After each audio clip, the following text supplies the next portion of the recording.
All righty. Okay. That appears to be working, and that appears to be working. Good evening for you early comers. I am. Oops. Nope. Turn that off. Getting ready for the podcast. Okay, that's working. All right. I can see all of that. I wonder if I can. Nope. Let's look over here. All right, 3 minutes. We will get going. I've got my drink, so y'all grab a drink unless you're driving. If you're driving, don't drink. But if you're home, grab a drink, settle in. We will start the show here in about 3 minutes. I've got beer on ice on standby. So, yes, our business model is transferable to dump trucks because a business model is a business model. Pay cash, manage risk, um, be obsessed with maintenance, be obsessed with cost per mile. So yeah, that's a question from TikTok for those of you on Facebook and YouTube and Twitter. Um, yeah, I mean, a business model is a business model. It's um, uh, you don't want to be undercapitalized. You don't want to have a bunch of debt. You want to pay cash. You want to um, be again obsessed with your cost per mile. What can you do to lower your cost? And most of that is going to be in fuel and maintenance.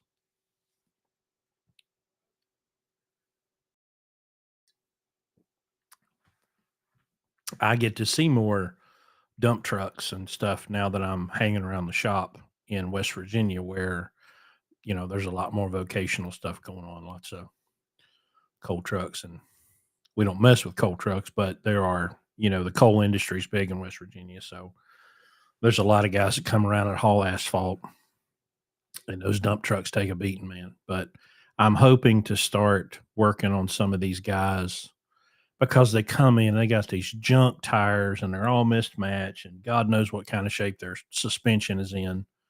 So I want to start getting these trucks lined up. I want to get them talking about their um, their maintenance, and making sure that they're taking care of it. So one more minute, we're going to officially start the show. Evan's here, Zuggy's here. We got 14 watching on the YouTube. We got 19 watching on the TikToks.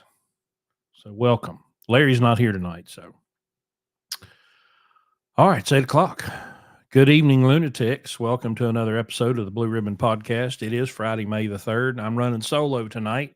Larry's got grandkids in the house, so damn well he ain't going to be able to do no podcast with the grandkids around. So his family's in from Chicago, so he is enjoying that time with them. And I'm going to be enjoying this time with y'all.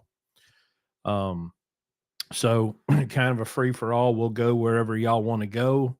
We'll answer questions. We'll talk about trucks and all that kind of stuff. Whatever y'all want to talk about is where I'll go. I'm going to begin with a drink. Grab one and sit back and with us. You ever seen something that you can't unsee? So I was watching this TikTok, the algorithm, you know how it is on TikTok. And there was this lady talking about laundry detergent, of all things. She was very passionate about it. This may not come as a great shock to you, but I'm not all that passionate about laundry detergent. But she was making this illustration because if you buy Tide, let's use Tide, for example, you get a scooper inside the box. Now, usually it's worked its way to the bottom. You got to figure out how to dig the damn thing out from the bottom. But once you get it, it's about that tall. And it has marks on the side of it that I've always completely ignored. And so I would go to throw a load of laundry in, and I would fill up the scoop and I would dump it in there. and I'd wash my clothes. Now, my shop clothes are especially dirty because I come in looking like a coal miner, and my shop clothes are just filled with grease and dirt and filthy. So anyway, this old girl is making the case that if you'll look at that scooper, it has 1, 2, 3, 4, 5, I think up to 6 on there. And she says it only takes 2 teaspoons, which they have a number 1 for one load at the bottom. It only takes 2 teaspoons to do your laundry. And so there's all of these um there's all of these comments like, "Oh, I tried it." So anyway, I thought, well, hell, why not? I'm gonna give it a shot. And so I did it. And so I just used one load and I put it in there with my dirty work clothes, and they came out cleaner than when I dump a whole thing in there. And I was thinking about that this week with what we do in trucking, with maintenance, with fuel, with tires. I could have read the side of the box, which you all know I don't read the directions. But I could have read the side of the box, and the side of the box clearly says one load. That's all it takes. But whether or not they put that big scooper in there because they want you to use more, so you keep buying it. But I listened to someone who had an opinion based on experience, and I tried it, and it was logical, and uh, you know, uh, and it worked. I um, I went to lunch this week with a salesman, tire salesman. And having been around Mike Beckett, MD Alignment, Kevin Rutherford, Rocky, all of these people who are experts in their fields, and I've listened to them over the years and I've learned from them over the years about how to take care of our tires and how to buy the right tires and how to take care of our suspension so that we take care of the tires. And I'm sitting at lunch with this tire salesman, and he's a fine guy. He's a fine fella, but he doesn't know jack shit about tires. Okay. I mean, I've probably forgotten more about commercial truck tires. And I'm not a Rocky. I'm not an MD Alignment. I'm not a Mike Beckett. Right. But I've learned a lot about tires over the years. And I could just tell this guy had absolutely not the faintest clue about truck tires, about low rolling resistance, about fuel mileage. And I tried my best to educate him a little bit. I finally had to make him say, but listen, buddy, I don't care what kind of deal you give me. I'm not buying your tires because they're going to cost me too much in fuel. It's like when you look at the side of the tire, okay? If I go out in the driveway and I look at the minivan tire says maximum pressure, okay? The tires because I have commercial tires on my pickup truck and on our big truck says the same thing. It says max load. Doesn't say max pressure. It says maximum load at. Okay, so my pickup truck tire, I think, says max load of whatever at 80 PSI. The big truck says max load at 100 or 120 or 110 or whatever the number is. And the almost fist fight that you will get in with someone that tries to tell you that there's a maximum pressure for truck tires. There is no maximum pressure for truck tires. If you walk out to any commercial vehicle, especially a 275, 70, 22.5, whatever, a 455, 50, 22.5, it's going to say the max load of that tire is at this certain pressure. So that means that's the maximum load you can put on that tire at 120 PSI. But people will fight you to the death to tell you that there's a maximum pressure for that tire because we're going to go in and tell them I want 130 psi in my drives, I want 115 in my steers. Oh, you can't do that. Why? Then you ask them why. Well, why can't I do that? And that's when their eyes glaze over because they really don't know. And so I can walk over to the tire and I can say, well, it says right here on this tire that there is a maximum load at this pressure, but it does not say the maximum pressure is. And somebody in the comment points out that back to the washer thing, a lot of these people's washers get gunked up because you're putting too much stuff in it. Well, a set of tires on a big truck. Let's just use ours as an example. We got 6 tires. We got 2 steers and we got 4 drives. And we're going to pay around $650 or so for a steer tire, and we're going to pay $1,200 to $1,300 for one of those drives. So if I put 6 tires, so 650, that's 1,300 for the steers, and let's just say 1,250 times 4, so 1,250 and 25, that's 5,000. At about $6,300 we're going to spend to put 6 tires on a truck. We can make those tires last 3 years. We've done it. Now,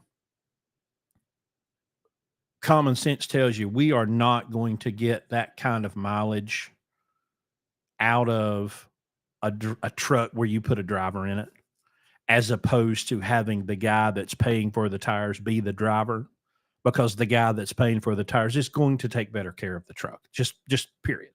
Right? Which was why when Larry was driving Metro all those years, he could get 250,000 miles out of a set of steers and 350 to 375,000 miles out of a set of drives because he kept the truck aligned properly. He drove it well. He didn't abuse his tires. He kept them properly inflated. And so he could get much more mileage than we're going to get out of it's going to be reduced probably 30% just having a driver in it because number one, most of them don't even know. They don't completely understand what it takes to really make those tires last. And honestly, why would they care? They're not paying for them. Now we're trying to get them to behave that way now in our truck so that when they have a truck, they don't have to learn the hard way. And Rocky can tell you, we've seen people completely destroy a set of tires in 60,000 miles because of a bad alignment, because of a worn out suspension that's not been taken care of. This is probably going to be terrible, but I'm going to show y'all this video from the shop today. Now I'm going to hold my phone up to the screen because I trying to do this. But a truck came into the shop, really pretty W900 Kenworth, came into the shop today, and the driver had reported a popping noise when turning. So we're going over it and we're checking the tie rods, and we jacked it up and said, well, let's check the kingpins. I checked the kingpins and everything. And we thought we noticed a little bit of play in the steering box. And so I began to take a video that I was going to show to Rocky, and I'm going to show that to you right now. And then you'll see what we found. Okay. So there's the knuckle, and we're rocking it back and forth. And then look here. That's the bushing where the steering column comes through the firewall. This truck has 600,000 miles on it.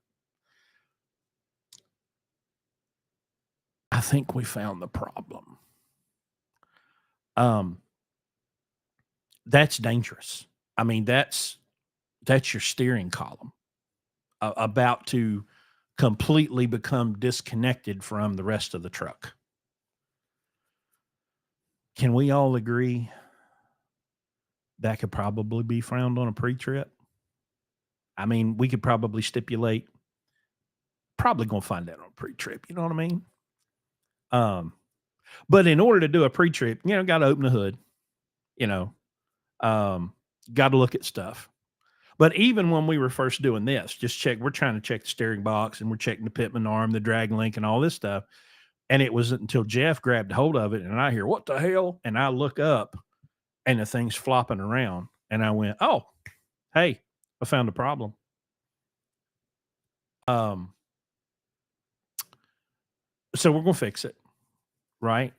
But I watched some of the guys, they're like, oh man, we're gonna have to put kingpins in it. And I'm like, let's check the kingpins. Let's jack the axle up.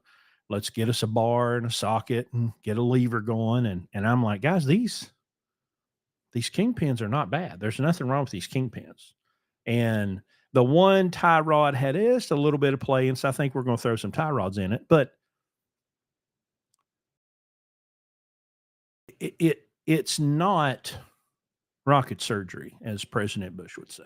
Okay, it sometimes we just need to slow down and look at our vehicle.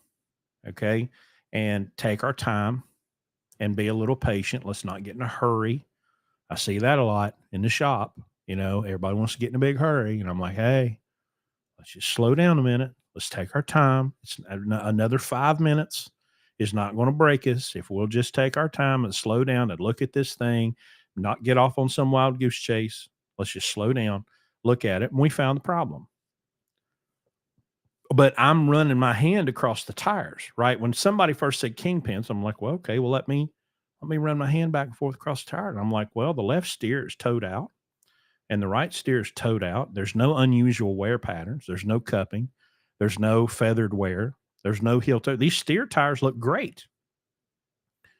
Well, why am I to believe that we have a kingpin problem when I'm looking right at the steer tires? Everything feels good. I'm running my hand across. Of course, they're all looking at me like I got three heads. Why is he rubbing the tires? Real T-bone, how often would I recommend to do an alignment? When it needs it. If you do a proper alignment, like you go find, depending on where you're at, if you get into the upper Midwest, I would go see Jim Fowler at Michigan MD Alignment. If you're over in the Kansas area, I would go see Chad Hone at Alignment Solutions in North Kansas City. If you get down to Florida, I would go to Jacksonville and see Rocky Rockefeller. I think there's an MD guy in Texas, but unfortunately his name escapes me. But I would go get a high quality alignment. Do not go to the TA. Do not let them put your truck on turn plates. If you get a proper alignment, okay, and in our entire fleet, we've got, I think, one truck that has less than 1,000,000 miles on it. All right. You can drive any one of our trucks down the road with one finger on the steering wheel. That's all it takes to hold it in the road is one finger. You can lay one finger on the steering wheel and that truck will go straight as an arrow because they've had a proper alignment. A proper alignment comes with a proper suspension inspection. So we got to check those spring bushings. We got to check those tie rods. We got to check those bearings. We got to check those torque rods. If your suspension is junk, it's not going to hold an alignment. And so whatever money you put into setting the alignment is going to just take $300 out of your pocket and set it on fire. Because that's what's going to happen if you don't do a proper suspension inspection before you start trying to line the truck up. So we're going to be doing MD alignments in Charleston starting in June. So when you come in to have an alignment, the first thing I'm going to do is get my creeper and get my little screwdriver and my flashlight, and I'm going to go over all your truck, and I'm going to check for loose wheel bearings. I'm going to check for worn out suspension parts, bushings, tie rods. We're going to make sure all that stuff is good. And if it's not good, then we're going to go over to the next bay and we're going to make it all good. And then we're going to bring it back to the alignment bay and we're going to align the truck up. Then you'll know for sure, because if you've ever driven a truck that's been properly aligned and you drive one that's not properly aligned, it will not take long. What What is James Ramsey on Facebook? What is an MD alignment? Well, it's a company called MD Alignment. I think that stands for Mike and Dottie. Mike Beckett is the foremost expert in the United States on tires and alignment. He's literally written the book. So if you go to the interwebs and get on Google and search MD Alignment, you will find their website. If you go to Kevin Rutherford's app, it's called the Let's Truck app. And there's a show that Mike and his son have done called Rolling Toe. And all of their episodes are on that app for free. And so if you really want an education, go on to Kevin's app and listen to Kevin and Mike take questions from people. And Mike Beckett is so good, he don't even have to see your truck. He will listen, and someone will say, my truck is doing this, and he'll say, oh, yeah, right there's your problem. Your thrust angle's wrong, or this is wrong, or that's wrong. Because what separates MD alignment from setting a truck up on turn plates, an MD alignment is an as-driven alignment. We want the truck to be in the position it is when it's going down the road. So if you go to get an MD alignment and you've passed the inspection or you've had all the necessary repairs done, what's going to happen? They're going to have you pull your truck forward and back it up and pull it forward and back it up, pull it forward and very slowly bring it to a stop. Now the truck is sitting in the position it is going down the road. We're not going to jack it up and put it on turn plates and get everything out of whack. We want everything to settle. We want that truck to be in the position it is when it's going down the road. Then we're going to put the lasers on it. We're going to make the adjustments to get the thrust angles right in the rear end, right? Because you can adjust your rear axles, make them point left or right. And then we're going to set the toe. And when you drive that truck down the road, it's going to go straight every single time. Tony says, how often do you recommend to rotate steer tires left or right? What we do is we monitor wear, and I believe the number is 15%. Your right steer is always going to wear faster than your left steer because your right steer, we're an MD alignment is aligning that truck to climb the crown of the road. Okay. So that right steer is going to wear faster. So we just monitor it through our service intervals. And when the right one gets 15%, we swap them. And we don't break them down. We just move them side to side. Your right rear, there's Rocky. Rocky's in the comments. Michael Morgan, who's the guy in Jacksonville, he's right below you in the comments, W Rock. Rocky says when there's 2 seconds difference in tread depth, switch them from side to side.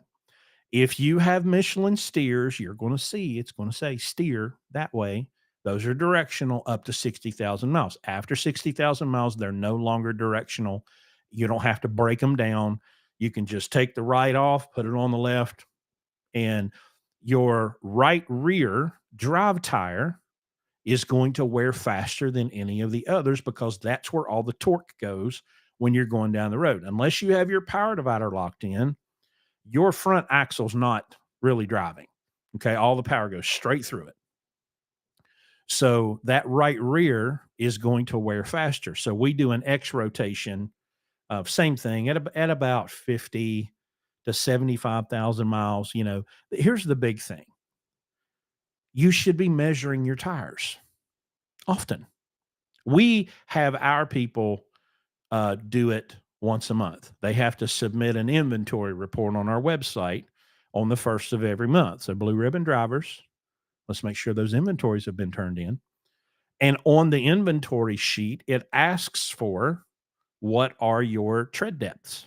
All right. Now, I would love to see it being checked weekly or at least bi-weekly.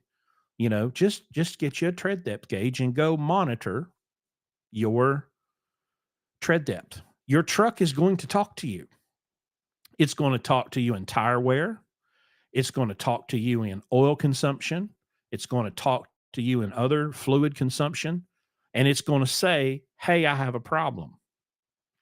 Now, I'm finding that a lot of newer drivers that have come into the industry in the last 10 years aren't accustomed to putting makeup oil into a truck. Whereas back in the day, up until probably the mid 2000s, it was completely normal to put 1 or 2 gallons a month into a truck. Detroit's leaking. I mean, if a Detroit's not leaking, it's out of oil, right? But all engines will eventually begin to consume oil. And I guess the newer trucks, just the tolerances are tighter. They don't use oil. All right. So I'll get people to come in. They don't check the oil. Had a guy ask me one time, like, well, we're like, have you checked the oil? No. Where's the dipstick? I'm like, behind the wheel. Um, so, um, you have fluids that are not consumable. And so if you have to add some, that's indicative of a problem. Coolant should not be consumable. That's a closed system. If you are adding coolant, you have a problem. If you don't see it hitting the ground, something in the engine is consuming it. It's either leaking it or it's consuming it, and that's bad. Freon should not have to be topped off. If Freon is having to be added, you have a problem. Transmission fluid, rear end differential gear oil, those are not consumable. If you are low, you have a problem. You have a leaking wheel seal, you have a leaking axle gasket, you have a leaking pinion seal, you have something leaking on the transmission. If you have to add fluid to those components, that's indicative of a problem that you need to have fixed. Ask me how I know. I just changed the transmission last week because it ran out of oil because it had a leak, bad one. Um, so and it's just, I mean, I don't know. I guess it's generational. I mean, I'm 48. I'm Gen X. I mean, I grew up at a time where we were checking the oil, and my dad would put an alternator on the car, or a fuel filter, or a fuel pump, or whatever. And people are so disconnected from that now. They can't. You know, they don't even know what the fluids are. So. But oil consumption can be completely normal. Um, you know, my power divider is always locked in going down the road. I wouldn't do that. Um, I would not do that at all. Uh, you're welcome to keep doing it. Um, you're going to get the opportunity to experience what we call a rapid unscheduled disassembly at some point, and your power divider, which are about $3,000 on average plus labor. Um, so um, I would not do that ever unless I'm running like in the snow at like 45 miles an hour. Joe, on new trucks, I was told they only change the oil every 65,000 miles. Yeah. Yeah. The interval on our DD15s is 50,000. Um, uh, the, I believe, don't quote me on this, but I believe that some of the newer engines have some oil bypass built into them. We use an aftermarket oil bypass on our trucks, and so we don't have an oil change interval. We only change the oil, meaning we only dump the oil if the oil sample says it's time to dump the oil. But I mean, I've got a truck right now that's probably gone 200,000 miles since we dumped it because the oil sample has never said to dump it. If you're curious about that, I suggest you go to YouTube, look at Blue Ribbon Logistics, and go to episode 108, I believe, and we explain about the OPS oil purification system and how it works. Um, but yeah, when I started driving in '97, I don't know. I think my trainer truck had 600,000 or 700,000 miles on it, and we put in a gallon of oil a week, or maybe two. Um, So yeah, I mean, we've got a truck we just brought into the fleet that we know is getting close to having an end frame because it uses a couple gallons a week, you know? So it's just going to be a matter of time. Now it's still got good power. It still runs great, but the oil consumption is abnormal. And so the cylinder kits wore out. The ring's worn out. It's got a lot of blow by. Um, so yeah, how often do we change our oil into Detroit? We don't unless the oil sample says to change it. Um, Larry's original truck, Metro, that we've talked about, is a 2007 Freightliner Columbia with 1.8 million miles on it. It's had 5 oil changes in its life. 5. And a couple of those were just because they were trying different oils. The last time we changed it before it was wrecked, unfortunately, um, it was because we had to replace a head. The Mercedes has 6 heads, and um, we dumped the oil. But it wasn't because there was never a time. I can say it this way: there was never a time in that truck's life where the oil sample dictated we needed to change the oil. So technically speaking, we could have gone 1.8 million miles without dumping it ever. Um, and by the way, when I had that transmission break last week and I was in a pinch and I'm like, I need to get this guy moving. We pulled that 1.8 million mile transmission and put it in this other truck so that he could keep rolling and making money. And when I drained the fluid before I pulled it, and there was not even a speck of metal on either of the plugs, and I put it in and I drove it. And I mean, y'all, it shifted like a brand new transmission. It had 1.8 million miles on it. That's the difference. Larry put most of those miles on that truck, and he took excellent care of that truck. You know, Larry probably put 1.5 on it. I probably put 150 on it. And then the rest of our drivers, you know, made up until it was jackknifed. But it's coming back someday. It's here. It's in our possession. Should we stay away from the flat top Columbias? No, we have one. I'm working on the engine right now. It's a Mercedes, and old Uncle Rodney come knocking. So we are exploring what could be a terrible idea, but we're exploring the idea of just rolling bearings into it, because when I took the oil pan off, which I've got the truck sitting up on I've got a big 20-ton lift, and I picked it up by the frame. I had to drop the front spring shackles. I had to drop the front axle 8 inches to get the damn oil pan out of it. But anyway, number 1 and number 6 rod bearing. Number 1 was really loose, and number 6 was a little bit loose. But we took the bearing cap off, and the bearing looks perfect. So I don't know. We're going to check wrist pins and stuff, and we may just in frame it, but I may just try to throw a set of bearings into it. It's like $800 for bearings. We may just roll some bearings into it, see what happens. But that truck with a Mercedes every week was fighting for number 1 spot on our fuel mileage chart. And but it was between it and a 2018 automatic Cascadia with a DD15 and this 04 Mercedes flat top, or well, midroof. Those 2 trucks were fighting for first place in fuel mileage every week. So now we use that as a platform truck pulling flatbed. I probably wouldn't pull a van. So if you're going to be a van driver, and I had the choice between a condo and a midroof, I'm gonna go with the condo.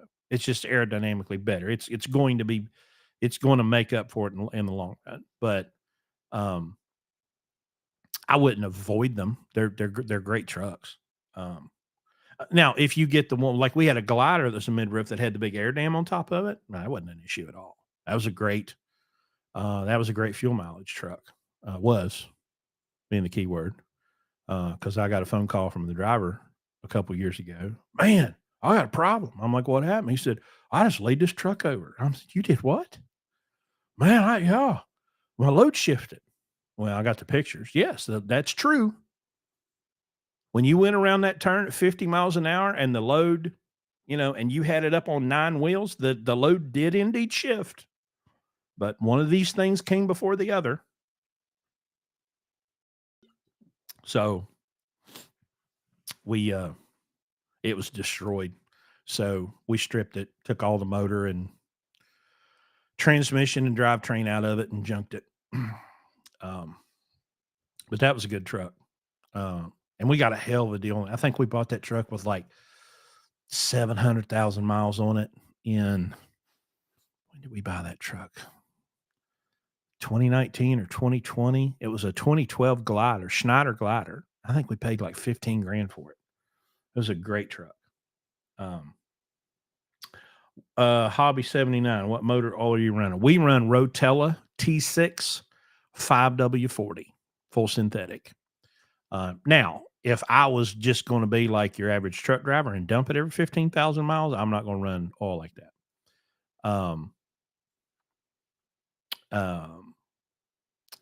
But yeah, we on the trucks that we have an OPS on, we run the highest quality oil that we can run.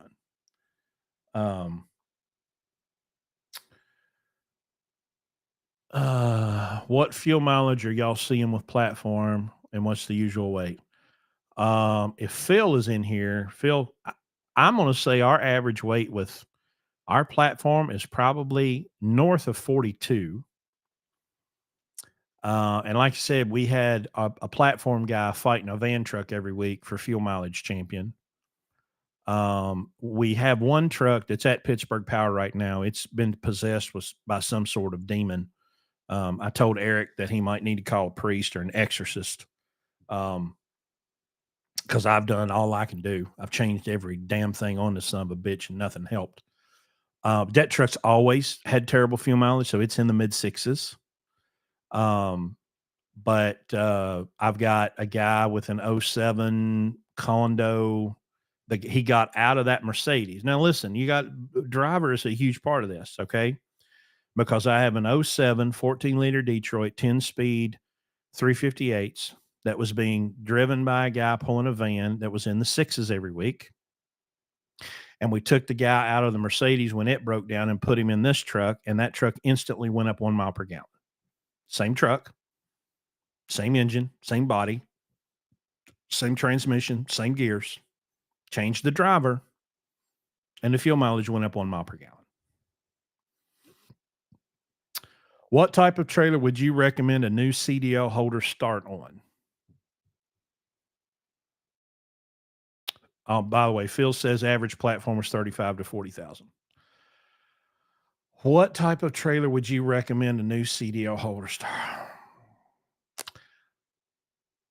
It honestly doesn't matter. I'm kind of thinking I would go with one of the flatbed platform companies, just because flatbed is a different universe than pulling a van and being a door swinger. I kind of feel like that platform will make a better driver out of you. It will make you more attention to detail. Whereas if you just start out pulling a van, you may not, you may get lured into not being as attentive as you need to be. Where platform demands that. Hanging meat. That's what I started on. Yeah, hanging meat. If y'all don't know what that, back in the day, I don't think, do they still do hanging meat?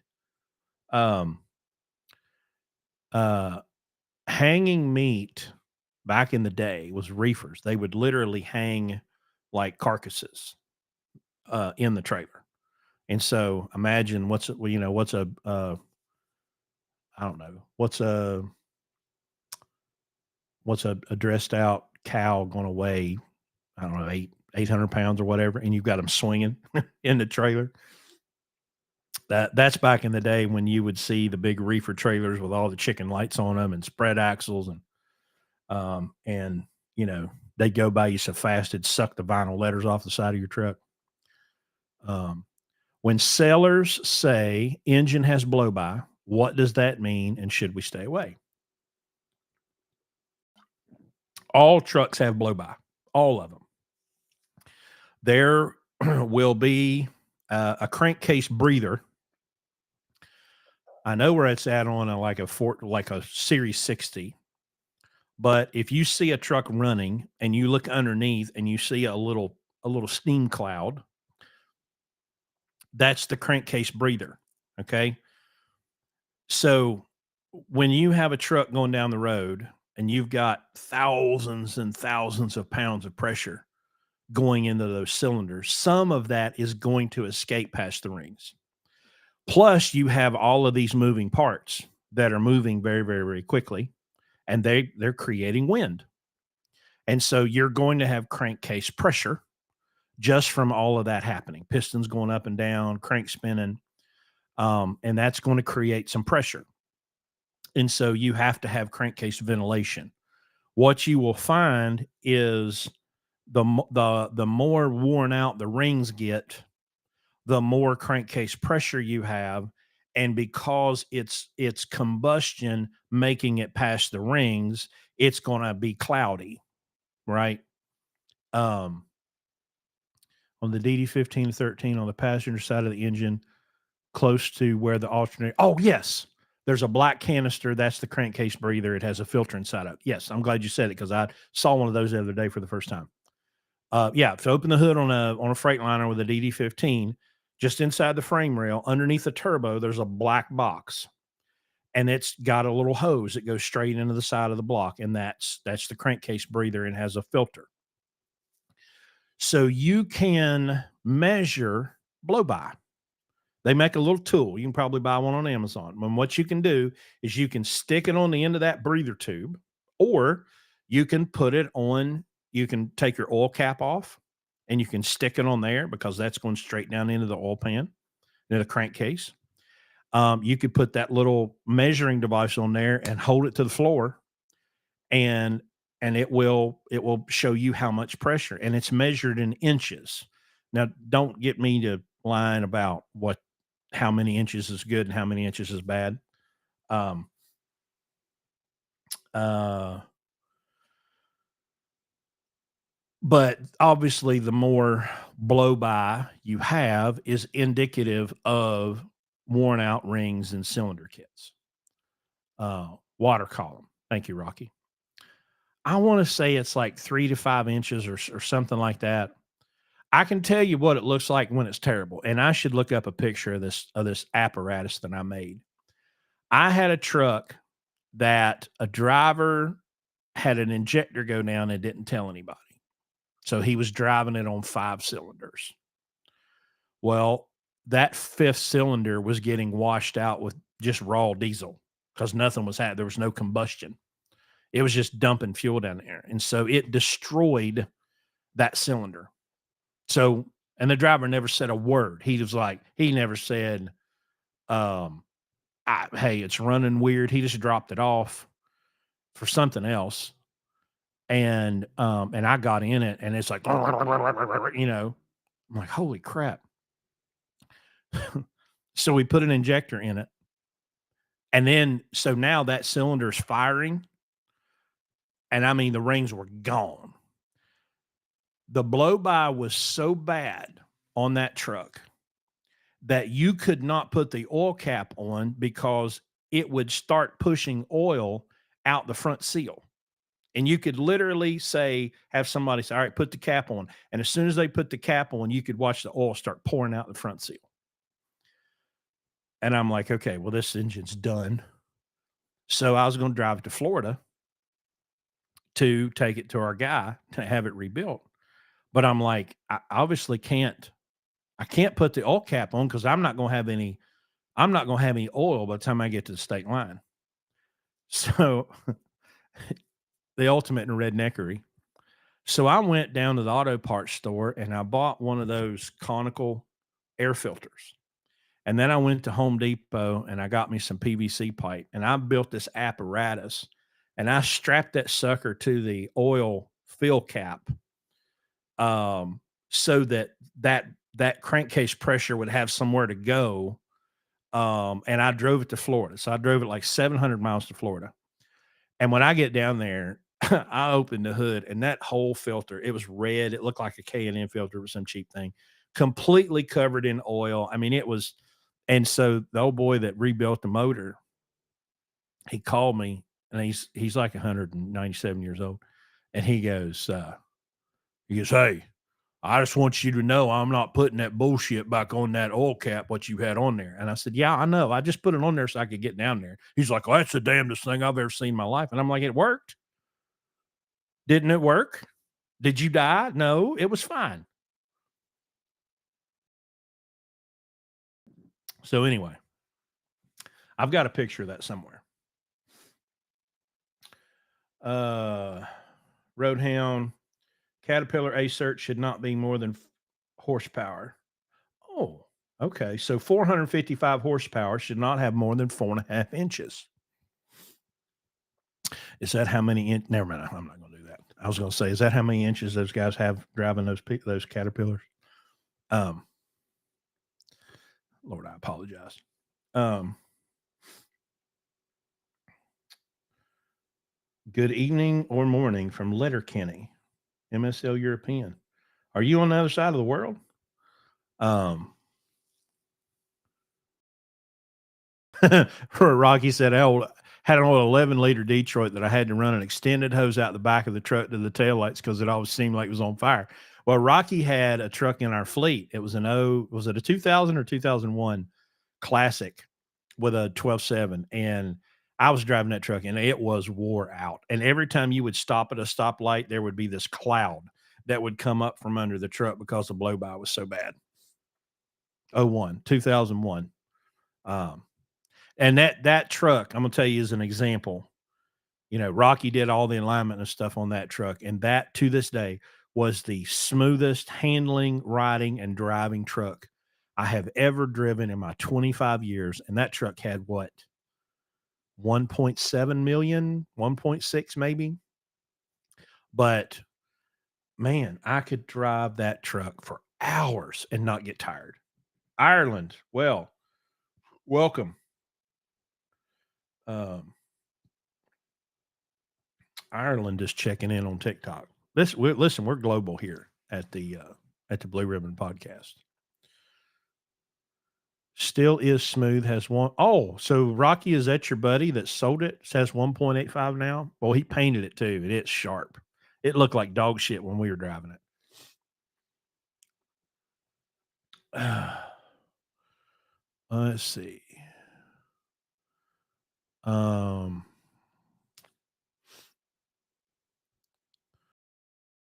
I'm looking through comments here. Somebody said something about the podcast not being updated. Well, I'm gonna have to look into that because I just caught all that stuff up the other day.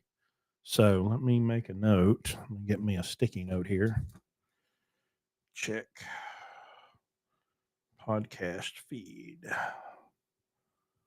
Because I thought maybe it was a week behind, but maybe it's further behind.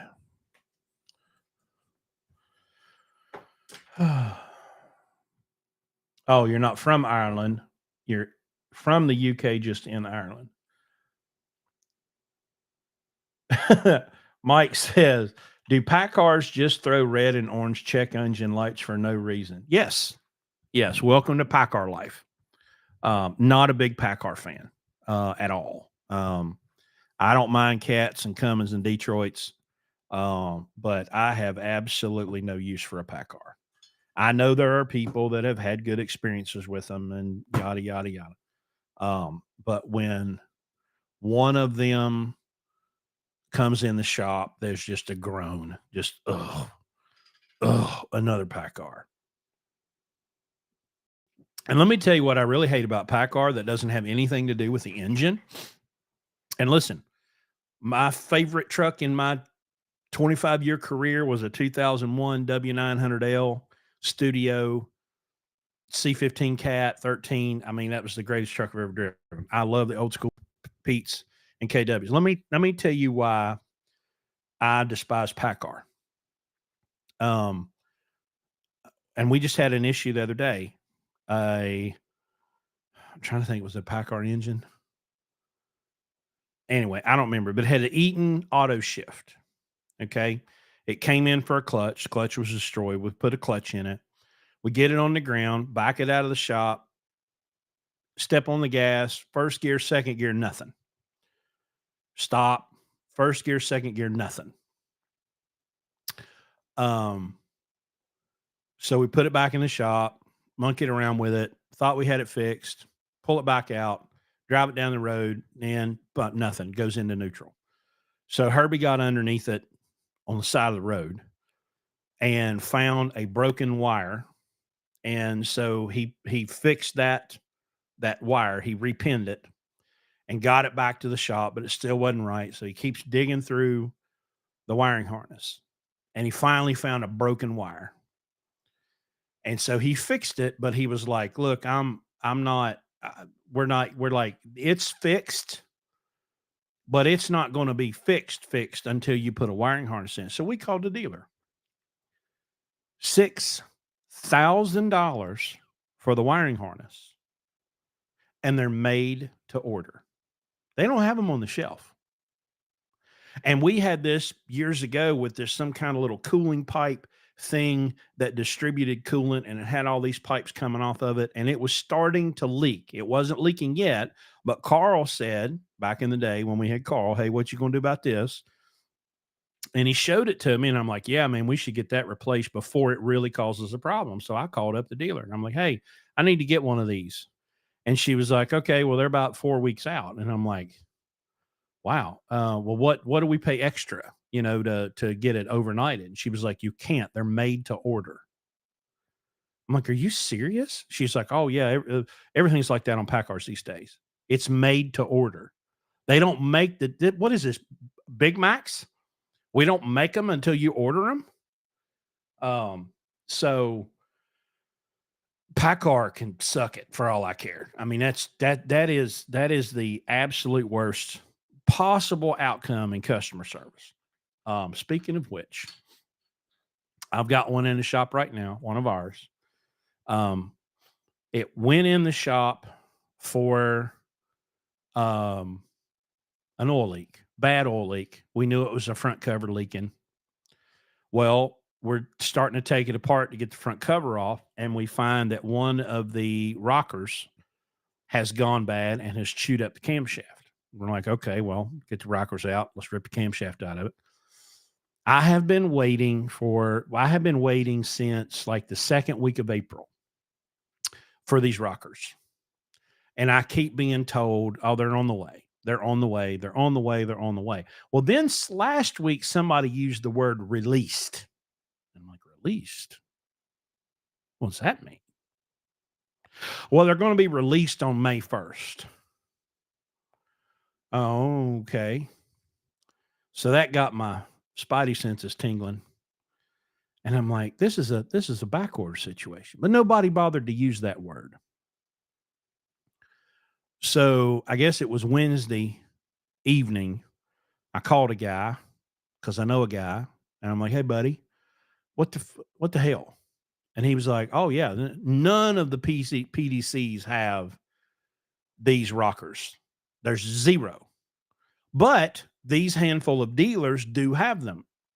And he said there's a set in Fredericksburg, Virginia, and there's a set in Statesville, North Carolina. And I'm like, oh, well, Statesville's closer, 230 miles. So I called Excel Truck Group in Statesville. And I'm like, hey, do y'all have these rockers? And they're like, yeah. And I'm like, well, put your hands on them. So they did. And they were indeed in the building. And so I got in my pick 'em up truck and I drove down there and I picked them up and I brought them back. I took the cores with me because there's $1,450 core. And so I walk into the building with the cores. Well, here you go. All right, put them right there. And there's big box, right? And there's 3 rockers per cylinder: exhaust, intake, injector. And so I'm going through and there's 18 boxes. 6 for 1, 6 for 1, 6 for 1. And then there's all these little studs, little adjustment screws, And I walk over to the core and I'm like counting. I'm like, okay, well, there's 30 of those. And all right, there's 30 of these. All right, we're good. And I'm getting ready to leave, and I'm like, wait a minute, where's the shafts that they ride on? Because I'm looking at the cores over there, and there's a shaft that goes through that holds all the rotors, 2 of them. And I said, "Where's the shafts?" And they're, "We don't know." And I'm like, "Okay, so, like, is there a because each one of these things has a part number.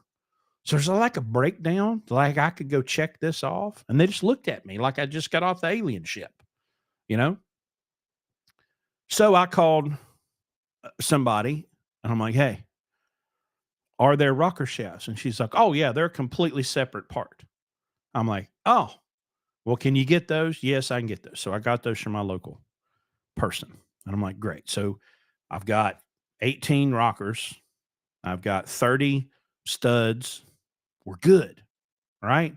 I got the shafts coming. So now I got shafts and I got rockers and everything. And I get back to West Virginia and I went, wait a minute. There's a lock nut. If you go watch a video on doing an overhead, you turn the little stud with screwdriver and then you lock it with a nut.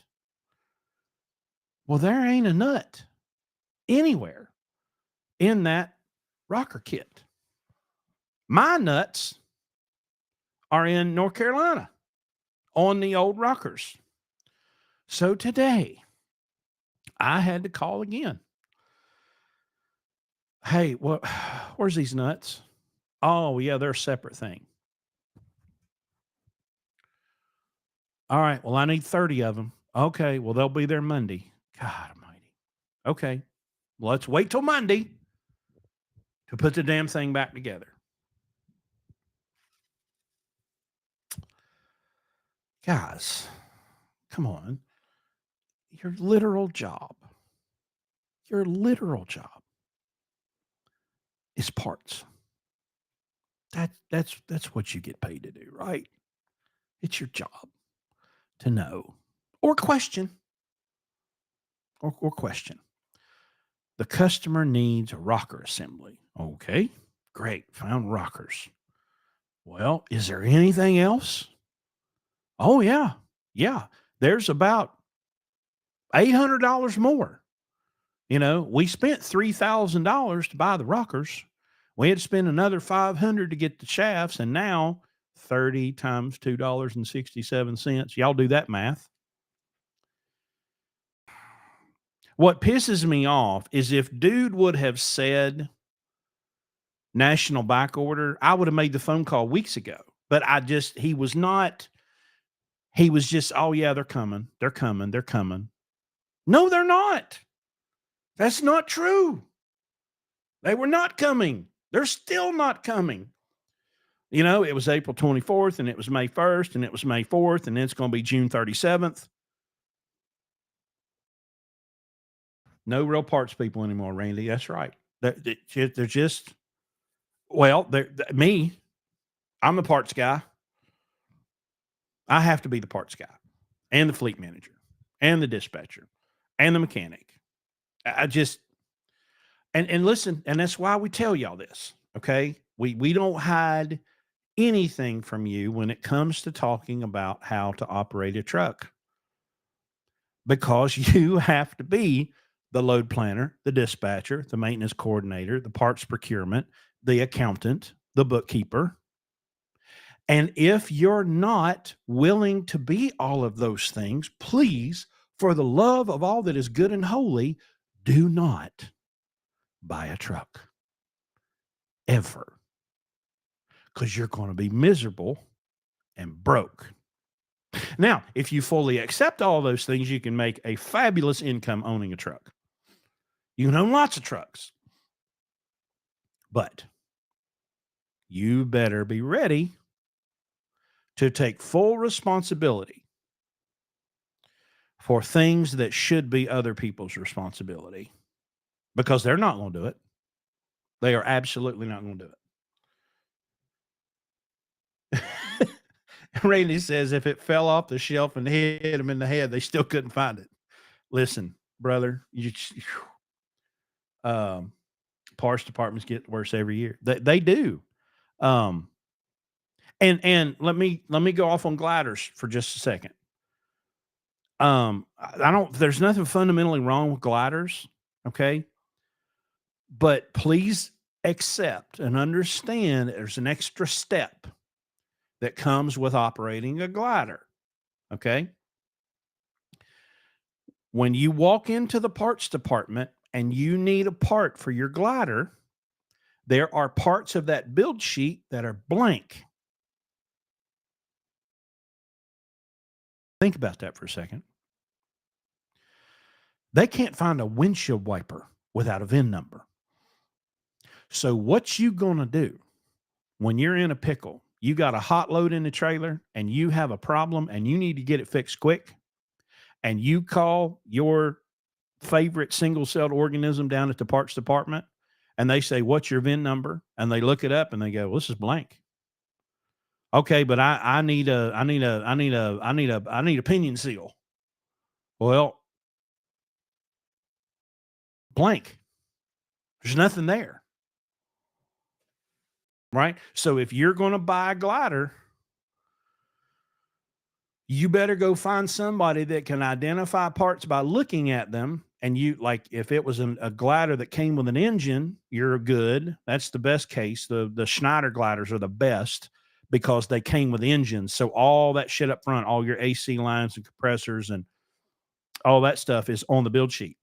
Your rear ends will be blank. So you need to, what's my pinion seals? What's my wheel bearings? What's my wheel seals? What's my brakes and my drums and my S cams and all that kind of stuff. But gliders are not a magic pill. That's what I want everybody to understand. Gliders are not a magic pill. They come with complications. Okay. Somebody was asking about if I find a fuel receipt that was paid with debit or cash, and I report that receipt as mine for IFTA, would that make me pay more or less taxes? Oh, this is a fantastic question. Oh, y'all get ready. All right. Let me get a drink because y'all going to fight. I'm going to read it again.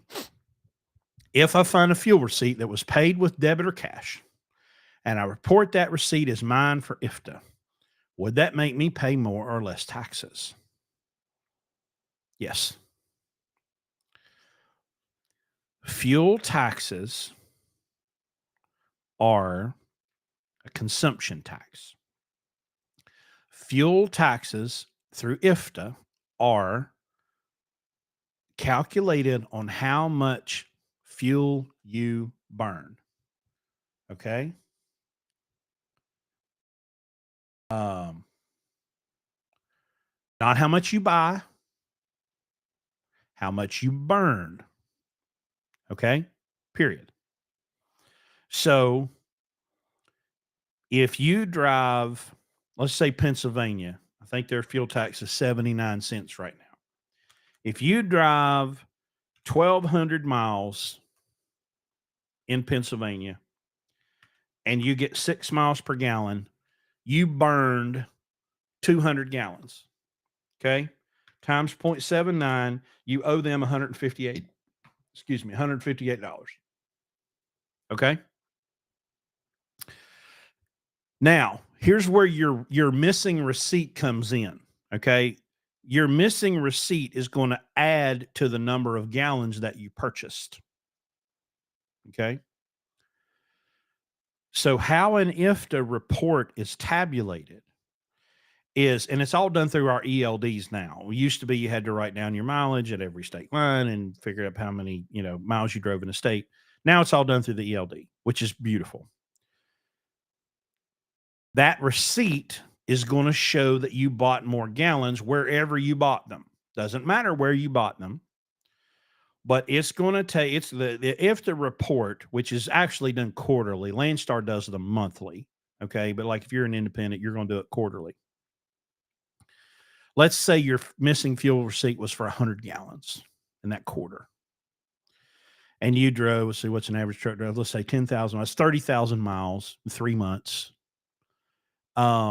it's going to make the tiniest little bit of difference up or down because your fuel mileage is the number of miles you drove on that report divided by the number of gallons you bought on that report, period.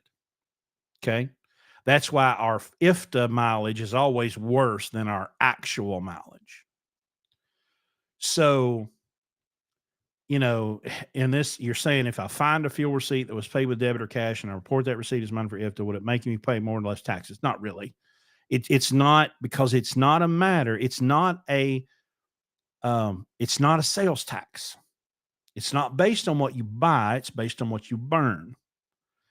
Right. So if on day one of the quarter, you buy 300 gallons in Pennsylvania and you never drive it. You go to the Pennsylvania line. What's the last TA there on 80? Brookville, maybe, or Barkeyville. And you drive 30 miles or whatever, 80 miles to the state line, and you never come back to Pennsylvania the rest of that quarter. You only owe Pennsylvania for those miles you drove that day. That's it. You never come back to Pennsylvania. You don't owe them a dime more. You bought the fuel there, so you paid a little bigger chunk in. But then if you went and then all you did for the entire quarter was run in Ohio and bought the rest of your fuel in Ohio, it's all a wash. So don't get wound up about, I have to buy it in high tax states. Or no, I need to buy it in low tax states.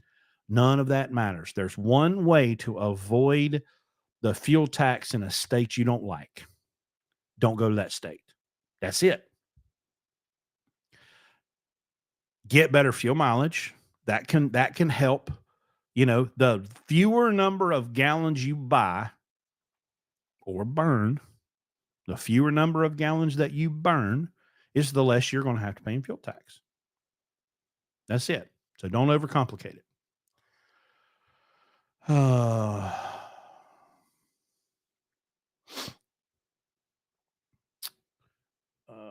Let's see. All right, nothing new over there. On the topic of IFTA and fuel, when looking for the cheapest fuel on Landstar, the price you're looking at is the price after the IFTA tax. No. All right, let me give you I'll give you a visualization. Okay, so here's Landstar 1. Let me get it to come on, focus. All right, there's Landstar 1. So the green right there is the cheapest fuel in that area. Okay. So right now, come on, focus. It's $2.74. Come on, focus on it. That is with the Landstar discount and the IFTA discount removed. Okay. Because what we're looking for when we buy fuel is the cost of the fuel, nothing else. So we want to subtract whatever discount program you're in. If you're in Mudflap or Nastic or Landstar, whatever, you want to subtract your discount and you want to subtract the IFTA and look at what's just the cost of the fuel only. That's it. Take everything out. Could you answer my IFTA question above, please? Okay, let me find it. Give me a minute. IFTA question. Kentucky, Virginia, and Indiana show a surcharge in addition to the fuel tax rate. What is the surcharge, and do I add that to the tax to get to the real tax rate? So I thought Indiana got rid of that. I know that Kentucky has something weird. Here's the best way I know to answer it. Every month we get an IFTA report from Landstar, and it shows each truck and it shows all of the states. And then once a month or so on our settlement, we will see the ad valorem taxes. And I know that's Tennessee, Arkansas. Is it Connecticut? Tennessee, Arkansas, Connecticut. I thought there was somebody else, but those are, you know what? Larry's got a spreadsheet that has, or maybe I can Google it because there's an IFTA tax map. There it is. Not okay. Arkansas, Tennessee, New Mexico, New York, Oregon, Kentucky, and Virginia. So you're right. So here's that map that I found, and this is the first. This is from 2022. It's Expeditors Online. It's a little colorful map that comes up when you Google it. So I don't know how you do that with your authority. I know Landstar just when they're doing the rest of the calculation, I guess these states are done. But yeah, those are not included in the pump price. They're not part of IFTA. They're extra. Because of course they are. What states are not part of IFTA? No, that's not right. Each state sets. So if you look at this, if you look at this map of many colors, um, each one of those is set by the state legislature. West Virginia is 37 and a half. I know last check, Pennsylvania was like 74 or 79. So those are just set by the state legislatures. Of course, they're always going up because these bastards, they just can't get enough money.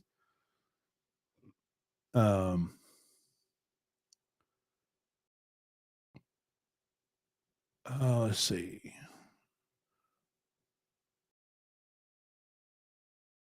Yeah, we have a couple of episodes on IFTA, and we've broken it down. Leadfoot says, I use trucking office, and as long as you enter your receipts, it figures it for you. Yeah, I mean, it's obviously gotten a lot easier now. I mean, back in the day before the ELDs and stuff, and having to do mileage reports, and you had to write your odometer down at every state line, and then you had to fill out a report when you did every load and turn it in with your trip. It was the ELDs have made that so much easier. And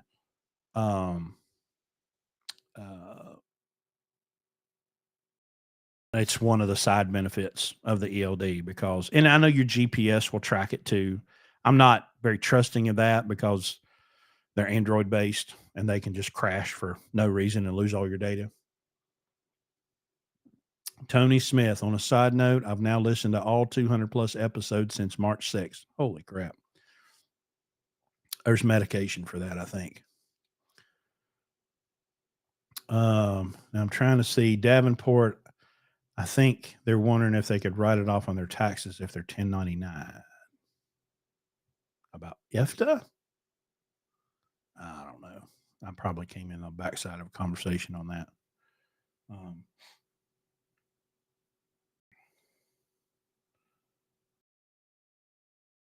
We're still doing manual reports along with running ELDs.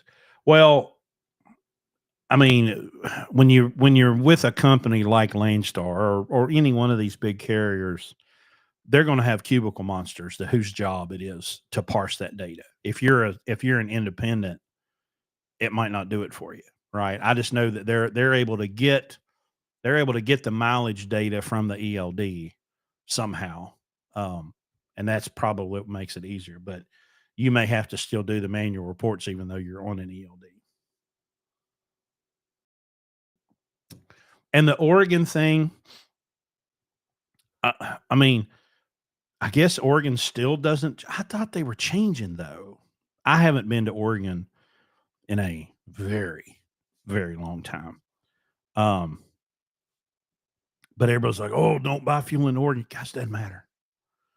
I mean, if you drive in Oregon, you owe Oregon. You drive in Washington, you owe Washington. If you drive in West Virginia, you owe for West Virginia. It doesn't matter. All you're doing is just paying into the pump. You're making a deposit into the IFTA account every time you buy fuel. Don't overcomplicate it. Buy fuel where it's the cheapest. Right? That's what we're after, right? Take the IFTA, throw it away when you're choosing where to buy fuel. Don't worry about IFTA. Find the cheapest fuel. Don't let IFTA lead you astray from picking the cheapest fuel. IFTA will work itself out. Okay. You'll either pay enough in at the pump to cover your IFTA bill or you won't. But don't try to manipulate like a damn um tax return. Don't give them more money than they need, or don't obsess about it anyway. Just go do what you need to do, right? But go and Landstar One. If you're at Landstar One makes it super easy. Like if it's green, go buy it there. If it's not, don't buy it there. 2012 Freightliner Columbia 12.7 Detroit 5500. Is that a glider or have you been up to no good with that truck?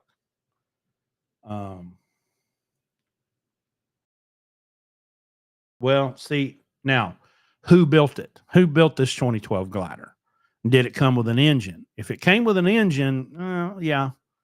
But if it did not come with an engine, I don't want it because you got a whole front of the engine build sheet that's blank. That's why I like the Schneider gliders because they came with engines. They just put a transmission and rear ends in them. Facebook Marketplace, Dayton, Ohio. Okay. One that Mercedes that we have, the midroof, it always comes up as a glider somehow, which is just bizarre. Like when they're searching parts for it, because they always have just a little weird trouble. And they're like, "This truck looks like a glider." I'm like, "What kind of moron puts a Mercedes in a glider when you have a choice?" But Evan says we had to do manual entries in my old job, but we ran like 6 different states with 5 trucks. Grease pen was always next to the windshield. Yeah. Do I go to Iowa next week? No, we go to Iowa in May 13th.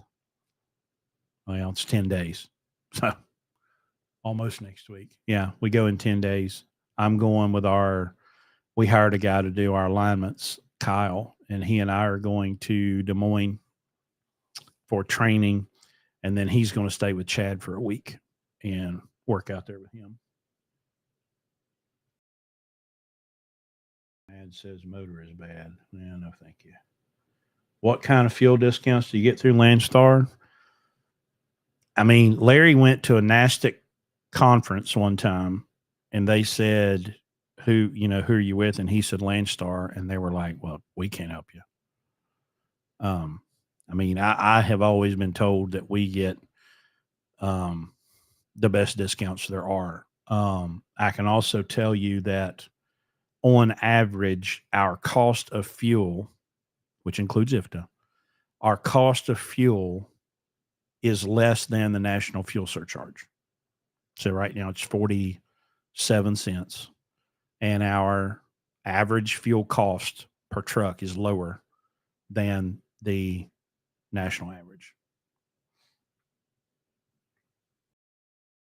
NYC Yankee, I've been using that Fuel Max from Pittsburgh Power. OMG, there's a difference in how my truck performs. You talking about the Catalyst or Flashpoint?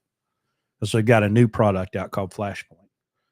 The max mileage will make a huge difference. And if you get your filters cleaned at like DPF Alternatives and you use the Catalyst, they will give you a lifetime warranty on your cleaning. We had one in the shop this week. It was 19 Peterbilt. I don't know the numbers on them anymore.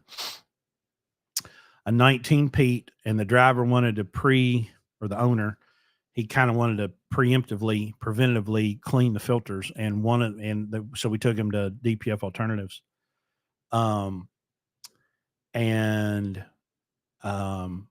one of them like melted down and had to be replaced. So that was expensive. Diesel Force clean the DPF. Yes, I know. I believe that DPF Alternatives uses the Diesel Force machine, but they do it off the truck. And we plan on um, offering Diesel Force cleanings at the shop. Probably not soon. Maybe by the fall. Um, and Chase at DPF Alternatives was telling me that he thinks it's a good idea. If you're going to do the Diesel Force cleaning on the truck, do that and let it run through and clean your EGR and clean everything, but also remove the filters from the truck and have them clean so that you're not getting any downstream trash in there, which I think sounds pretty logical. We're using the Flashpoint in one truck, Felton, and that's Richie. So, if you want to trust Richie, you know, but Richie's using it. He said he was going to try it out for a couple of weeks. So, we will report back to you, when we have something more. Should I run an OPS on my Duramax? I mean, yeah. I mean, they make smaller filters. I can't recommend against something that's going to give you cleaner oil. I was watching a guy talking about the 6.0 Ford diesel that came out in 2004 that replaced the original Power Stroke 7.3. And because those engines have taken a beating in their reputation. But this guy was talking about clean oil. He's like, listen, if you don't stay up on the maintenance, and I'm thinking, I bet if we could have put OPS on a lot of those 6.0 Fords and kept them a lot cleaner, that it probably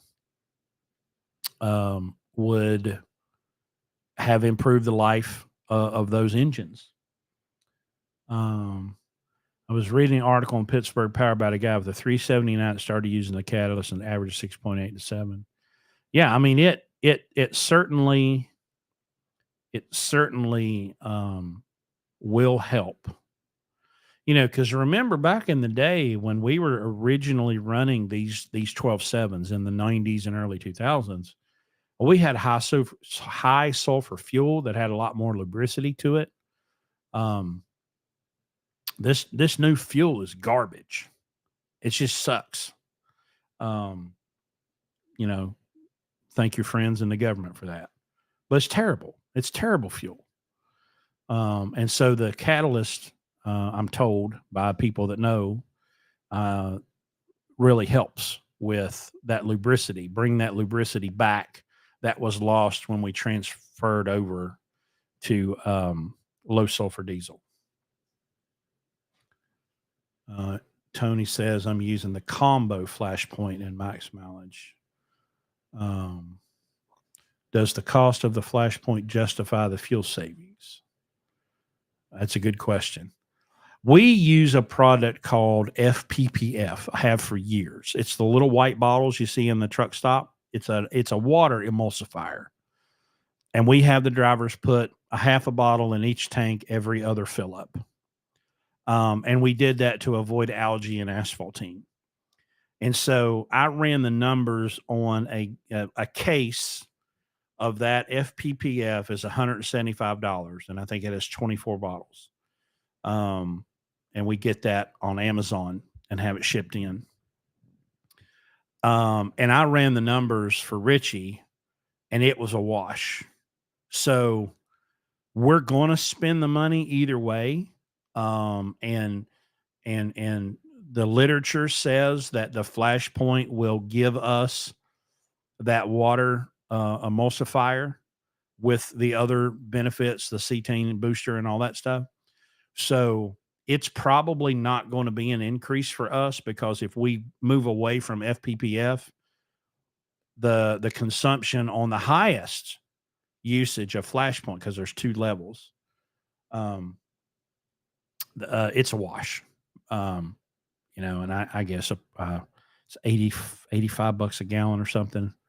So 2 gallons versus 1 case of FPPF, they're probably going to last about the same amount of time. So I'm curious to see, how do you like the Cascadia DD15? Well, I can give you two answers. As a driver, I like a Cascadia. It's quiet, rides good, it's comfortable. The DD15's great power. Um, and again, it's quiet because it's a rear gear. It has a rear gear drive. Just a lot quieter engine. They're great on fuel mileage. As a truck operator, not there yet. Just because I mean, we figured out emissions now. If we keep the emissions clean, keep idle time to a minimum, um, we're just getting to the point where the Columbias, the DDEC 5 Detroit, the 14 liter, which is your 2004 and up, can just be a bear. They just, we've got one now that's just got issues, and nobody, and I mean, Pittsburgh Power's got it, and nothing makes any sense. Where the new trucks have downstream sensors in the exhaust so that the ECM can see what's happening after combustion. That's a lot of valuable data when you're trying to troubleshoot. Because if you can see what's happening inside the exhaust system, you can get an idea of what's happening in the combustion chamber. DDEC 5 is completely blind beyond combustion. There's nothing. So every calculation that ECM makes is based on atmospheric pressure, altitude, throttle input, differential pressure, and then it just and it says what to do, and then if it's wrong, it's wrong. Um, you know, a lot of these new trucks. I'm not a fan of Volvo engines. I mean, again, Volvo is hands down the most comfortable truck on the road. It rides the best. It's um, if you're just looking for driver experience, I'd be Volvo all day long. But I'm not a fan of their parts availability, their parts pricing. PACCAR sucks. Modern day PACCARs, you don't have them. I don't want any of them. I don't want Peterbilts. I don't want Kenworths. And the DD15 is just a great engine. It's a fantastic, well designed, well built platform. And if you take care of them, there's no reason you can't get a million and a half miles out of them easy. Um, uh, you know, and in the Cummins makes a good motor. You know what I mean? Um, but just these. I mean, what kind of moron comes up with a design for a truck where you have to make parts to order? Y'all, we're in the freight hauling business. These trucks don't get paid for sitting around 6 weeks waiting on you to build a fucking part. PACCAR in some language somewhere means nightmare. It's amazing how the industry has flipped, because back in the day, Freightliners were the cheap fleet truck, great for a first time owner operator. Just get in a cheap FLD until you could go save up the money and get a nice Peterbilt 379 or W9 or T600 or 377 Pete or T800. I mean, y'all, back in the day, I mean, PACCAR was the it was for serious business people. You're not going to waste your money investing in a Freightliner. You're going to invest your money in a quality built truck like a PACCAR. Well, those days are gone. Okay, that shit's over, completely over. Um, how much more will Lunatic 2.0 model raise upfront investment? Like right now, it's $10,000 to $15,000 truck and 2030 in, and you're good to go. Um,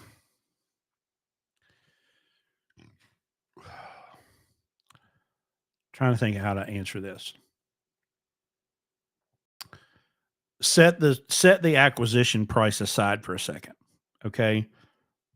If I have a, you know, 99 to '07 C120 Freightliner, I'm going to go through bushings, bearings, tires, shocks, brakes, cooling system.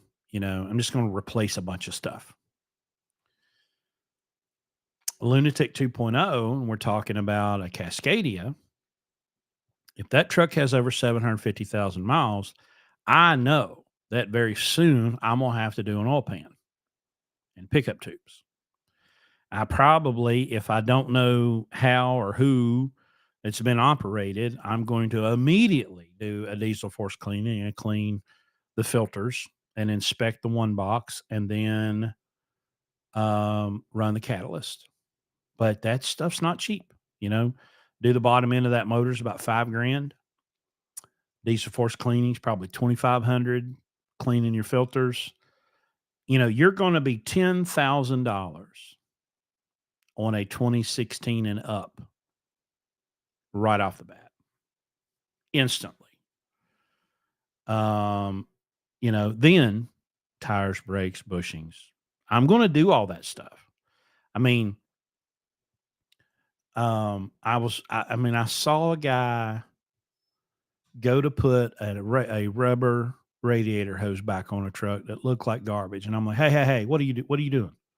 I'm putting this truck back together. Not with that, you're not. What's wrong with it? That thing is going to cause a $500 or $1,000 road call a week from now. And guess who's going to get the blame? You are. So take that busted ass piece of shit off of that truck and go get a new one.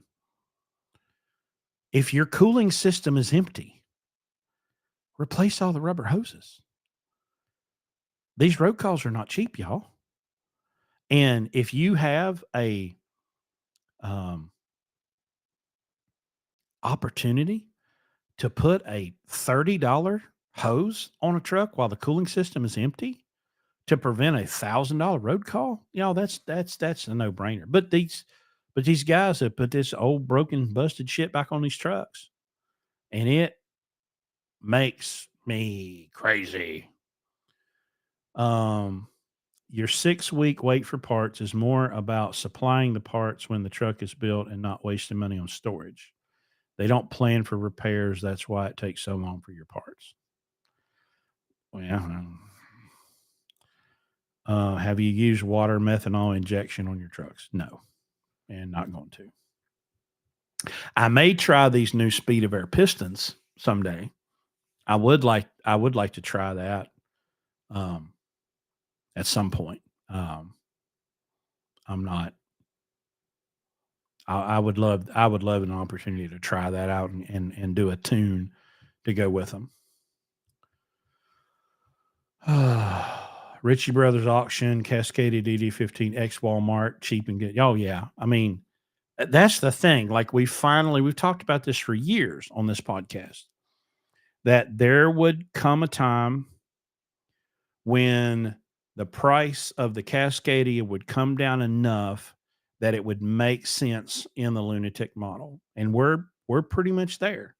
I mean, we're seeing these trucks sell for 12 to 25,000. Um that's that's pretty damn good, you know. I would say we're probably at the bottom. I think truck prices are about as low as they're going to get. Um, Craig Fuller had a great article on the Tweeter a couple weeks ago or last week, whatever it was, that we're probably at the bottom on rates. I see a lot more people talking now about there, being a little bit of a capacity crunch, and that we could start seeing an increase in rates as soon as next month. So I don't know. We'll see. But the reason that we teach what we teach is so you can survive this market. Arnold Transportation went down yesterday. What 70-year-old company or whatever. Um, we're not going out of business. And the reason that we're still in business is because we have a low cost of operation and we're obsessed with cost per mile. I don't give a shit about rate per mile. Oh gosh. Oh, the rates, the rate. You're wasting your energy on rate per mile. Rate per mile should be a calculation that you've done after you have earned all of the revenue that you need to earn um, to cover your business. Is flatbed still printing money? Yes. um, Things that and platform are fantastic right now. Um, Barb issued a challenge to her compadres um, to do 10,000 a week for the 5 settlements in May. And there's 4, one of them's broke down, unfortunately. But y'all, I mean, they're doing 8, 9, 10 grand a week right now. It's phenomenal.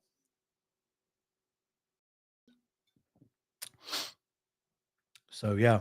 Um, and we have never explicitly advertised for platform drivers, and that I think that's getting ready to change. Um, uh, which is funny because when I met Larry in 2018, 6 short years ago, he said, "Flatbed sucks. You'll never catch me with a platform. The deadhead's too high, and you can't make any money." Well, now more than half of the trucks in our fleet are pulling flatbed trailers, and I'm getting ready to add another one. And I might, um, I don't know. I mean, at this point, looking just solely at the numbers, I'd like to put the whole damn fleet on platform. Um, and I had such a short personal experience in platform in 2013. And y'all, you platform drivers know, you door swingers, y'all don't even understand. Okay, when you're pulling a load on a flatbed, number one, your customer's happy to see you. Okay, because they are waiting on it. They probably have a crane there waiting to get it off. Where you roll up to a customer with a van, they don't give a shit. I mean, you could sit there and rot. You could pass out and die in the sleeper. They don't care. Um, and platform drivers like help each other. Like there's real community among the platform. I mean, door swingers, man, you could literally be in the middle of the trucking parking lot on fire, and they won't get in a fire extinguisher and put you out.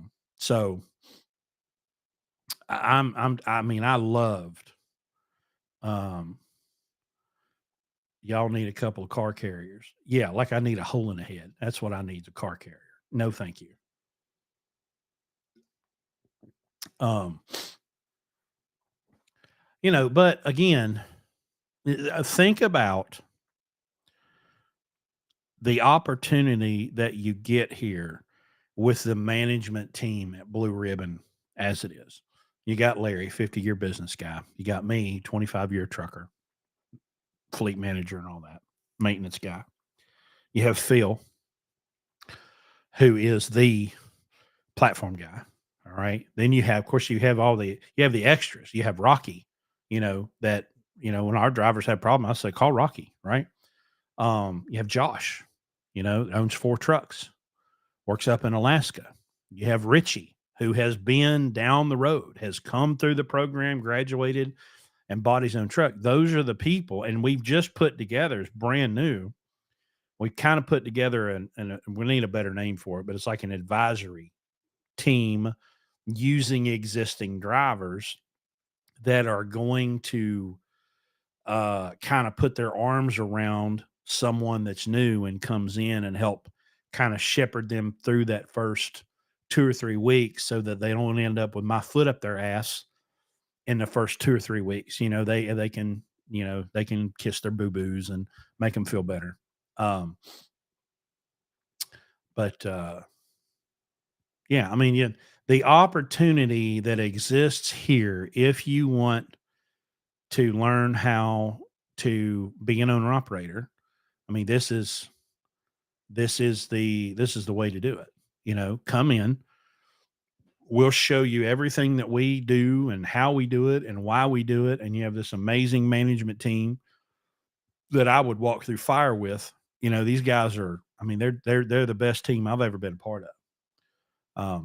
So go to the website. If you're interested in trying this out, go to the website, read about the masterclass, fill out the form, and we'll set you up with an interview. I'll tell you what I should do real quick.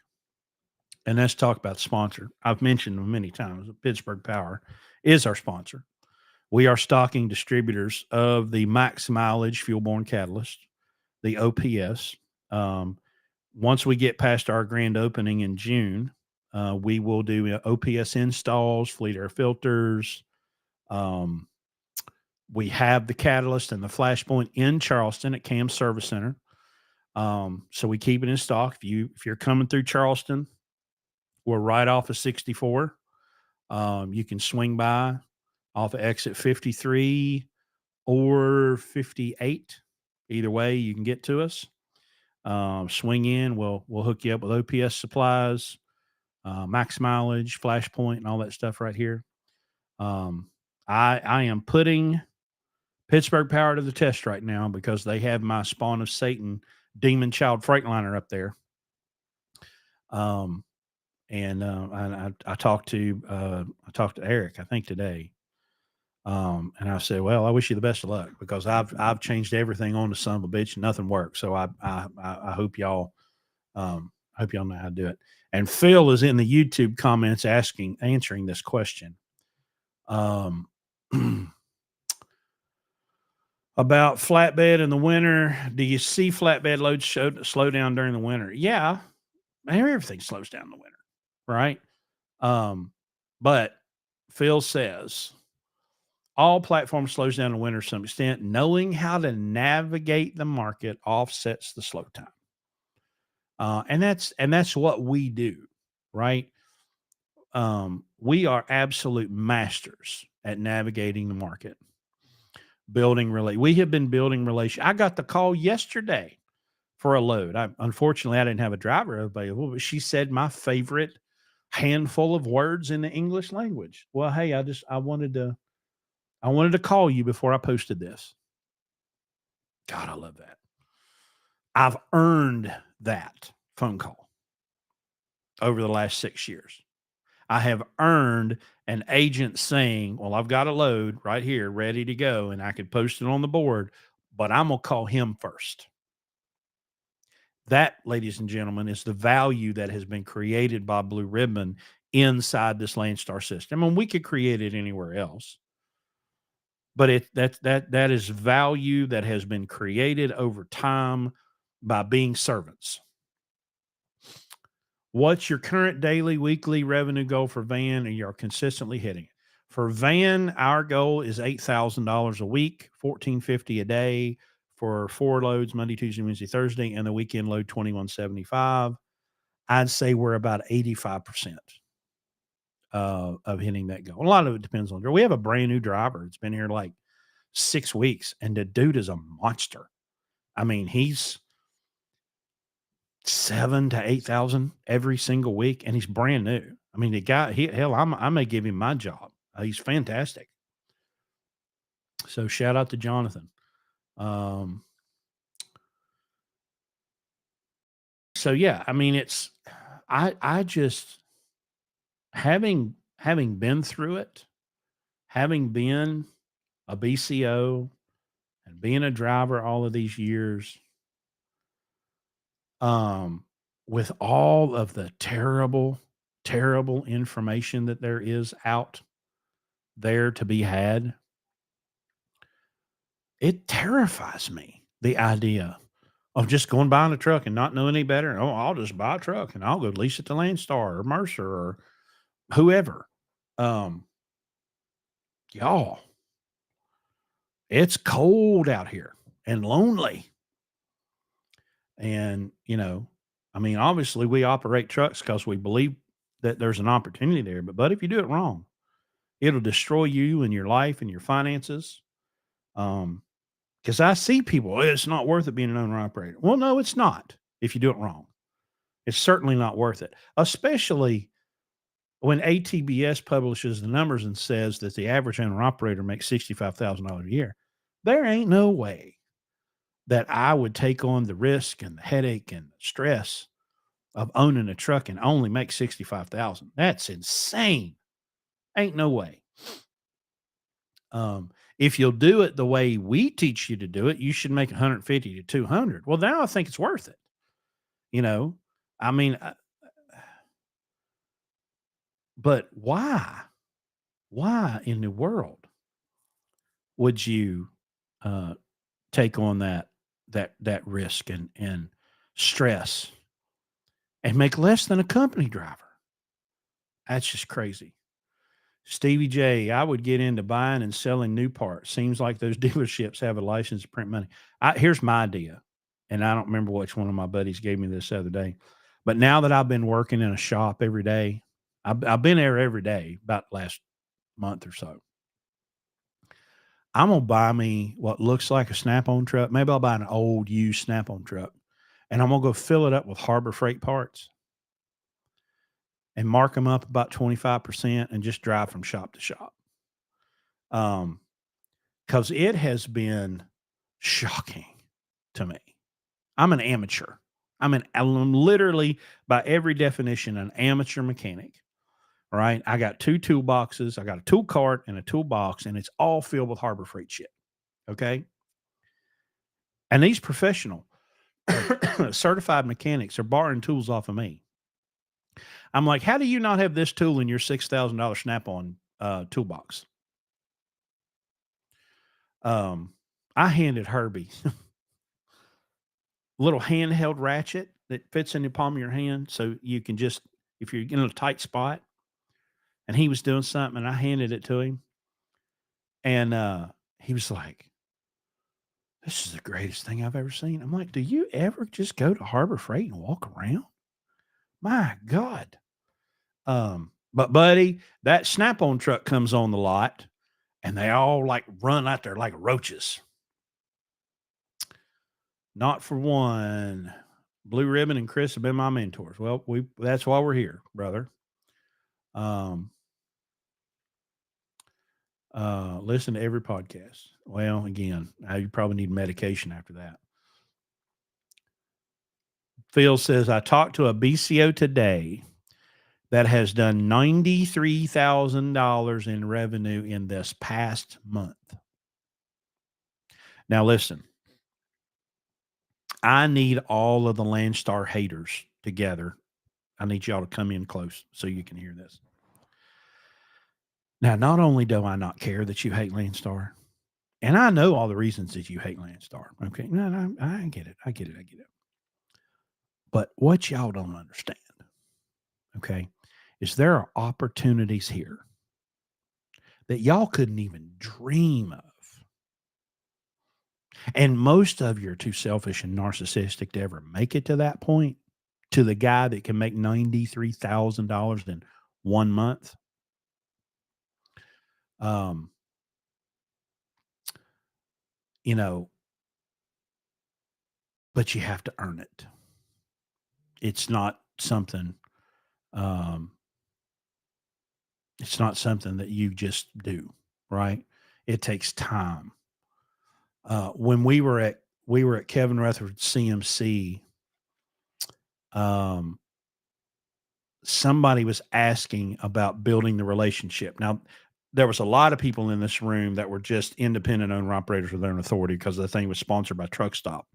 And so all the Truck Stop people were there and they were given demos of their board. And I didn't get an opportunity, but I wanted to say, guys, the relationship is not built on the telephone. The relationship is built during and after you've hauled the load. How well did you communicate? Did you give in and out times at the shipper and receiver?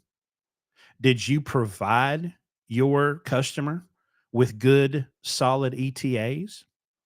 Did you provide your customer with a clear and legible proof of delivery on that legal binding document we call a bill of lading? And did you turn in that paperwork in a timely fashion? That's how you build a relationship that gets you the big money. It's not how much bullshit shuck and jive that you can do while you're on the telephone. It's what you did once you got the load in the trailer. That is where the relationship is built. It is built in how you communicate with the broker that you hate. You know those people? Well, they're the ticket. They are your customer. The broker is your customer. It's not the other way around because the broker is your gateway to the customer. Now you can go around the broker and go get your own customers. That's fine. Um, I'm telling you right now, if I was independent, I'm probably not going to go beat on doors and get direct customers because I hate sales. I hate it with everything in me. I'm going to go find the Steve Vests of the world. We interviewed him, the Unique Lesage. Um, I'm going to go find people that are really good at that sales work that I don't have to do. I'm going to let them do the sales work and I'm going to let them provide me with that business. And I'm going to treat them like gold. I'm going to give them the absolute best service that they can get. Because listen, y'all, the broker model's not going away ever. I used to think that it was until I met people like Steve and Anik. Their job, I think blockchain will change their job somewhat, but the need for qualified professionals to provide that service um, to shippers that shippers do not want to put people on payroll. They're not going to do it. They're not going to pay their benefits and their insurance and all that stuff. They're just not going to do it. So this idea you're going to get rid of brokers ain't happening. Um, Landstar does Harbor Freight as a customer, um, and so they have a massive distribution center down in Dillon, South Carolina. And I went into the store there at the DC, and I heard angels sing as I walked through the door. It was like Disneyland. It was the greatest experience I've ever had. Well, y'all, it's been an hour and 50 minutes, and I've talked by myself, and I'm about talked out. I've got one more beer over here in my makeshift cooler that I'm going to enjoy. And I'm probably just going to sit back and probably scroll through TikTok for another hour or so, and then I'm going to go to bed. So let me stroll on over here to the calendar. Next week is the 10th. And I believe I will be with you for sure. And then the following week, I have to take my two oldest human resources to Pennsylvania for a track and field championship. So there will probably not be a podcast on the weekend of the 17th. So we should be back with you next Friday. And then probably be off that following weekend. Um, so um, y'all be ready to just have a break. Sometimes you need a break. You don't really need to listen to me talk every weekend. So we'll give you a break weekend after next. So anyway, all right. Well, that's good. Yeah, I'm good. So we will see y'all next week. Everybody be safe and be profitable. We'll see you next time.